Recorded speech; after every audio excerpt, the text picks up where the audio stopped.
Beautiful live picture this morning of the United States Capitol in Washington. Joining us now, a member of the Congressional Black Caucus, Democratic Congresswoman Marcia Fudge of Ohio. She's here to announce her endorsement of a Democratic candidate for president. Congresswoman, it's great to have you with us today. I'll let you make your announcement. Who are you going to support? Thank you. I'm happy to be here. I'm supporting Kamala Harris. Why? That is my candidate. Well, first off, I think that she's an excellent candidate. I think there's no one better to make the case against number 45 than Kamala Harris. I think she is positioned well right now, and she's just going to continue to do better. So I'm excited about it. And Congressman, what do you see in Senator Harris that you don't see, for example, in Joe Biden? What went into your decision here? Well, there are a number of things. One is I do think that she is a person that has the kind of energy, and she's a new, fresh face.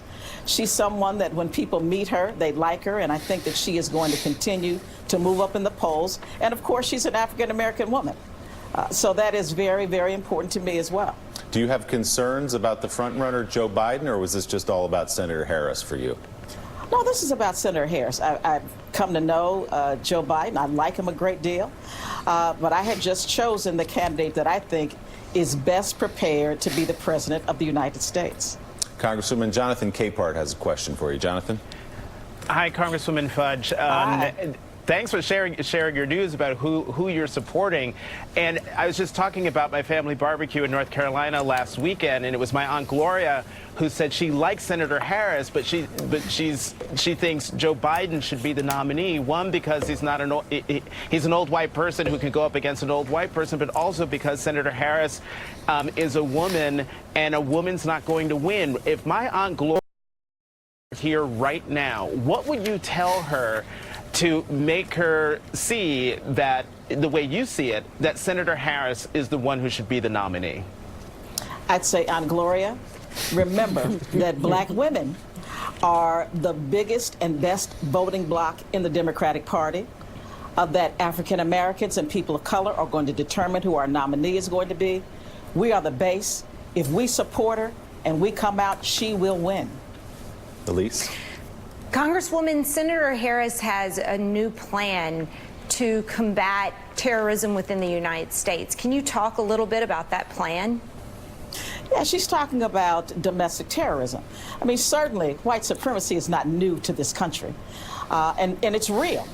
And what she has done, not only as the Attorney General of California, when she dealt with hate crimes in a way that no one else on this ticket has, she has developed a plan that will say that you can't just sell guns online and there not be a background check, that we can't make domestic terrorism an afterthought. We need to deal with it directly and make sure that our counterterrorism people deal with it directly. So I think that her plan is going to be a good one. There's no one better qualified than persons of color to talk about white supremacy.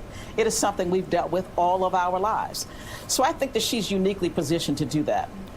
Congresswoman, Kamala Harris has been bumping along at number 4 or thereabouts in the polling pretty much since this race started. What do you think she needs to do, and when does she need to do it to catapult herself up to be the person that can have that breakthrough moment where more voters say, okay, we like her, but now actually we think we can invest in her because we think that she can win? When does that have to happen? Well, I think right now what you're seeing is that the people at the top 3, are people that everybody knows. And so I think that you're seeing a lot of name recognition right now. What Kamala needs is keep doing what she is doing. The more she meets people, the more they become engaged, the more they like her. And I think that after Labor Day or getting into the fall, people are going to start to pay more attention, and she is going to start to get a bump. I can almost guarantee you that that's going to happen.